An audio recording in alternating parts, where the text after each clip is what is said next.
What's up guys, Bionic here with another Raid Shadow Legends video. Today we're going to talk about another fusion, because apparently that's all we're doing in this game. We have basically a fusion every month now, and there's always some preparation time, so I want to go over a couple things you can start doing right now to ensure you can get yet another legendary champion.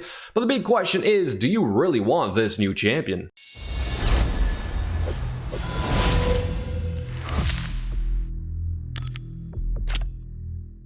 And since today is Monday, I feel the need to remind you guys that I will be streaming tonight on Twitch at 7:30 Eastern Time. In case you guys do not know my schedule by now, it is every Monday, Wednesdays, and Friday nights at 7:30 Eastern Time. This is where we do our giveaways, whether it's gems, accounts, or just straight up gift cards. You need to show up here to accumulate loyalty coins every 10 minutes, and then you can convert those into tickets to participate in the giveaways, so I hope to see you there. Versulf the Grim is our new fusion champion, set to start this week, this Friday, which is a little bit unusual. This new guy is from the Knight Revenant faction, HP type, Force champion with a reasonable kit, but I don't know if I'm overly excited about his kit, much like the previous one, Rule. I'm not quite sure if I'm going to use this guy at all for the time being, but I know I will do this fusion for at least the extra fusion points that you would get in a champion chase tournament of another more useful fusion, perhaps, right? So A1, we have a provoke with a shield buff, self shield buff, if I understand correctly. This might be good to solo the Scarab King. A2, AoE hit, which will place an extra hit if there's already some kind of crowd control on there, and then you place a leech, which is always useful. And for the A3, increased defense, ally protection on everybody, which is always very useful as well. But again, are you going to need this for clan boss? Most likely not. Are you going to use this for some dungeons? Perhaps if you're just starting out. And then for the passive, we apply more provoke when he gets hit. So certainly a crowd control champion, but he's lacking that AoE crowd control, which means that even for the Knight Rev, for example, miscreated monster might still be a better option for you guys. I even have Solus on my account, so I'm going to consider this guy to be better, right? But if you don't have miscreated monster, then perhaps this is an option for you, because this guy already does the AoE stun. So maybe our guy here in a stun set or in a provoke set or whatever, to just try and add a little bit more crowd control, is the way to go. Now let's quickly check the new pre-fusion plan,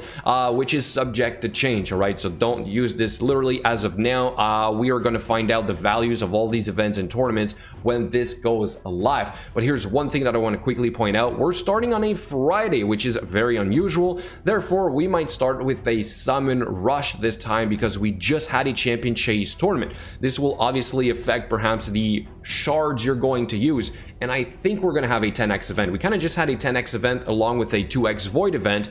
Next in line would be a 2x ancient event, so we don't know if it's perhaps going to be switched, right? So summon rush first or second, and then champion chase first or second. So let's quickly go over some examples of previous events and tournaments, starting with the artifact enhancement event, taking Rule as an example. So I'm going to take these values literally for now, because I think we've somewhat hit a plateau in terms of difficulty for the fusions, at least I hope, for everybody's sake. So 2600 points here was the hardest one we've had so far. And then for example, here in the Dungeon Divers event, I believe we had 2500 points for that one. And finally, for the champion training event, we had a few milestones in there, all the way up to 8250 points.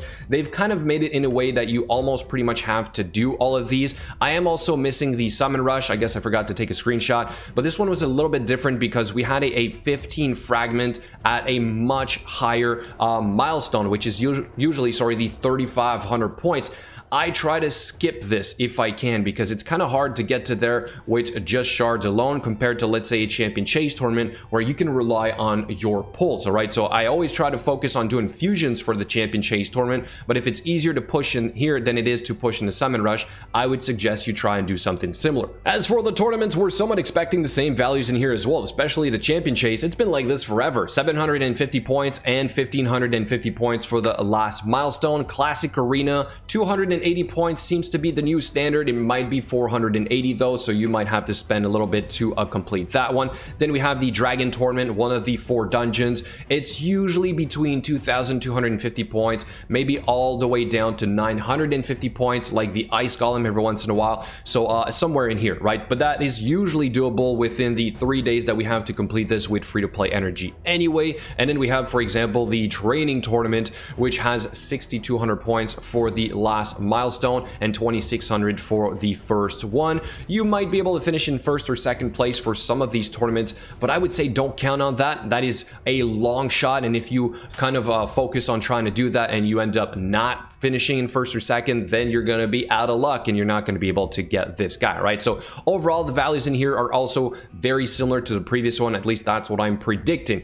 What's great about a fragment fusion is that you do not need any potions, so you don't need to farm that ahead of time, but you might still need a few brews here and there to rank up some food as you're doing the champion training event and tournament. You might need some chickens, you might not, depends on how well prepared you are, which kind of leads me to my next point. What can you do as of right now to be ready for this fusion? And if you've guessed hoarding, well then you've guessed right, because that's basically all you can do to prepare ahead of time. You can start hoarding any... oh, I don't have any energy, so apparently I'm not really prepared for this one, but I do have some energy sitting in my tournaments, I believe. And a quick reminder that if you do not grab this, all right, for the remainder of the time that is going to be in there, I think you have a timer on this one, 2 days and 16 hours. If I still don't grab this during this time, this 250 energy is going to go to your inbox for 6 days.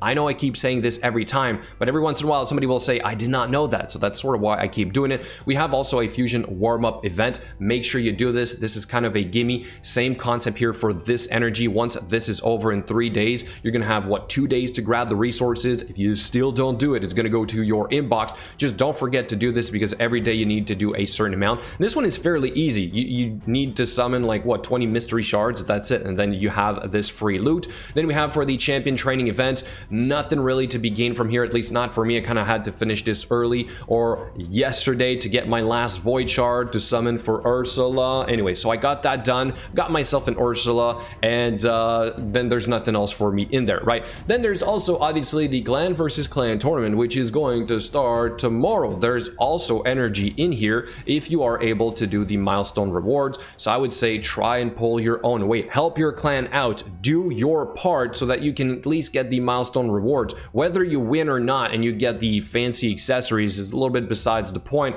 because this is a spending contest, to be honest. But still, if you can be better prepared and focus on the things that generate more points, for example your faction war objectives, if you're able to do stage 21 over 20, that's a lot of extra points. And then just do your regular stuff, right? Your clan boss, make sure you wait until the clan versus clan tournament is started before you grab your chest. And obviously there's a couple things you can hoard today to use during the clan versus clan tomorrow, which will give you more points. For example, your arena tokens. So only grab this maybe a few minutes before reset tonight and only use it tomorrow. Don't do your faction wars tonight at the server reset. Wait until tomorrow. Same thing with your tag arena tokens. Don't grab this until a few minutes before reset and only use them tomorrow. Same thing with basically your tokens that you're going to get tonight. After reset, don't use them. Wait until tomorrow so you can use it during your clan versus clan tournament. Pretty standard by now, guys. I think you've heard me say this multiple times already, but I always like to remind you guys, keep checking the plan. I will update this regularly once the fusion goes live. So you have 1 week, basically, or 5 days, give or take, to prepare ahead of time for this. Make sure you have enough shards. If you don't have any more void shards like myself, then you're gonna have to rely on perhaps just the other ones to complete this. But it should be doable if you didn't go all in up until recently. Also, try and prepare a fusion of Broadma if you can. I do have one almost ready to go. I just need to ascend those champions. We're technically just past the Sunday, so you're not going to see the void keep until next Sunday, but that might not be an issue, because the champion chase tournament might only be next week. There you have it, guys, a pre-fusion plan, a little bit of prep for you guys. Let me know what you think in the comments below. Thank you so much for watching, and I'll catch you later.